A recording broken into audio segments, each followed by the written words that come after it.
হলো ভাই, সাইন করুন। শিট, আমার খুব সমস্যা হচ্ছে। আমি একটু ওয়াশরুম থেকে ঘুরে এসে সাইন করছি। আরে আপনার আবার কি হলো? সাইন করে দেন।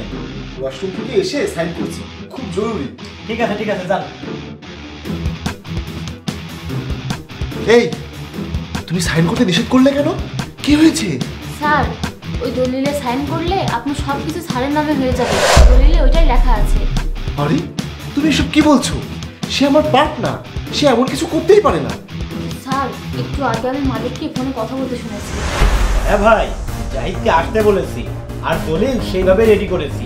জাহিদ খুব শীঘ্রই আমার এখানে আসবে আর সে এখানে এলেই তাকে সাইন করতে বলবো। আর সে আমাকে এতটাই বিশ্বাস করে যে দলিল না পড়েই সাইন করে দেবে। তার সাথে সাথে তার সমস্ত ব্যবসার কাগজেও আমি সাইন নিয়ে নেব। তারপর তার সমস্ত সম্পত্তি আর তার পুরো ব্যবসা আমার হয়ে যাবে। আমিই হব একমাত্র মালিক। ভাই, সে হবে রাস্তার ভিখারি আর আমি হব কোটিপতি। আরে এমন কিছু হতেই পারে না, আমি তোমার কথা বিশ্বাস করি না। স্যার, আমার কথা যদি আপনার বিশ্বাস না হয় তাহলে বেশি সময় নষ্ট না করে আপনি স্যারকে গিয়ে চা খাওয়ান। তাহলে স্যার অজ্ঞান হয়ে যাবে। তারপর আপনি দলিল পড়ে দেখেন ওখানে কি লেখা আছে। ঠিক আছে, তাই করছি।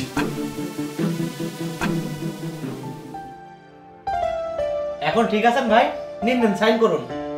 হ্যাঁ, সাইন করছি। চা ঠান্ডা হয়ে যাচ্ছে, নাও আগে চা খেয়ে নি, তারপরে সাইন করছি। নাও, তুমিও নাও। হ্যাঁ নিশ্চয়ই।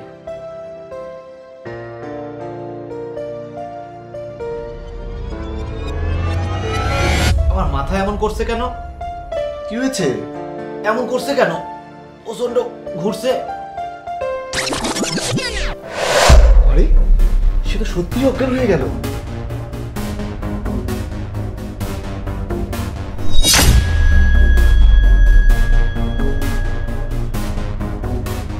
আমার পার্টনার এরকম জঘন্য কাজ করতে পারে, আমি তো কখনো ভাবতেও পারিনি।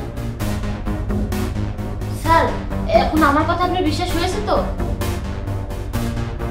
হ্যাঁ বোন, বিশ্বাস হয়েছে। আজ যদি তুমি সময় মতো না আসতে তাহলে আজ আমার যে কি হতো আমি জানি না। আজ আমি নিঃস্ব হয়ে যেতাম। আমি 5 বছর ধরে এত বড় একটা বিজনেস প্রতিষ্ঠা করেছি, সেটা ও নিয়ে নিত, সবকিছু ওর হয়ে যেত, সবকিছু ওর হাতে চলে যেত, ও মালিক হয়ে যেত। আমি একেবারে পথের ভিখারি হয়ে যেতাম। আজ তুমি সঠিক সময়ে এসে আমাকে সাইন করতে বাধা দিয়ে তুমি আমার অনেক বড় সাহায্য করেছো। এখন তো তাকে আমার পার্টনার বলতেও আমার লজ্জা লাগছে। আমি জানি না এইসব মানুষ পরবর্তীতে অন্যদের সাথে আরো কত কিছু করবে, কারণ এরা তাদের পার্টনারের সাথে বিশ্বাসঘাতকতা করে। আজ তোমার কারণেই আমি তাকে চিনতে পারলাম। তুমি তার বাড়িতে কাজ করে তুমি তাকে সাহায্য না করে তার পরিবর্তে তুমি আমাকে সাহায্য করলে। যদিও তুমি আমাকে চেনো না, আমিও তোমাকে চিনি না। সাহেব, আপনি আমাকে চেনেন বা না চেনেন তাতে কি আসে যায়? ব্যাপারটা এই যে আমি একটা ভালো কাজে সাহায্য করেছি, তাকে সাহায্য করিনি যে তার সাথে অন্যায় করেছে। সাহেব, আমার বাবা মা আমাকে এটাই শিখিয়েছে, যেটা সবসময় সঠিককে সমর্থন করে, অন্যায়কে নয়। সেটা আপনার পরিচিত কেউ হোক বা অপরিচিত, এসব আমার কাছে ভুল মনে হয়েছে সাহেব। সেজন্যই আমি আপনাকে সাহায্য করাটা ভালো বলে মনে করেছি। সত্যি আজ তুমি প্রমাণ করেছো কোনো মানুষ ছোট নয় কিংবা কোনো মানুষই বড় নয়। মানুষের চিন্তা ভাবনা ছোট কিংবা বড় হয়। আমরা মানুষরা বড়ই আজব। আমরা গরিবদের দেখলেই তাদেরকে অত্যাচার করি, তাদেরকে নিকৃষ্ট মনে করি। কিন্তু আজ তুমি যা করলে, তুমি প্রমাণ করলে একটা মানুষের হৃদয় অনেক বড় হয়। মানুষ ছোট কিংবা বড় সেটা কোনো সমস্যা না। আপনাকে অনেক ধন্যবাদ সাহেব। আরে তুমি কেন আমাকে ধন্যবাদ দিচ্ছ? ধন্যবাদ তো তোমাকে আমার দেওয়া উচিত। সাহেব প্লিজ এখান থেকে চলে যান। স্যার ঘুম থেকে ওঠার আগেই, নইলে তার জ্ঞান ফেরার পর সে যদি আপনাকে দেখে আমার চাকরিটা থাকবে না স্যার। আর হ্যাঁ, বসকে বলবেন না যে আমি আপনাকে সব বলেছি। ঠিক আছে, তোমাকে অনেক ধন্যবাদ বোন।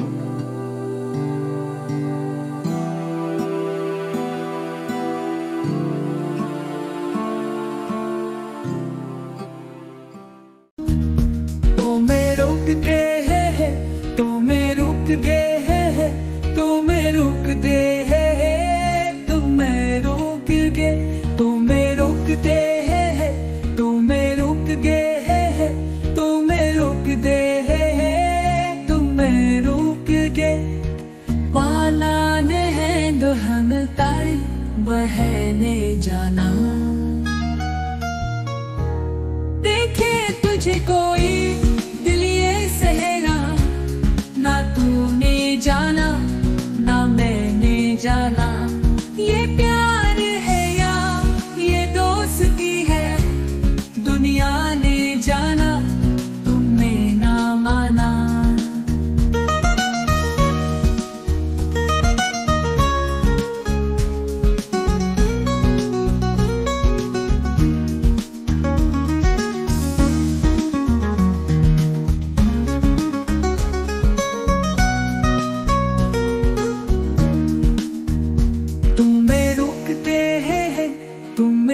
रुक दे तुम्हें रुक दे तुम्हें रुक गे तुम्हें रुक दे तुम्हें रुक दे तुम्हें रुक दे तुम्हें रुक गे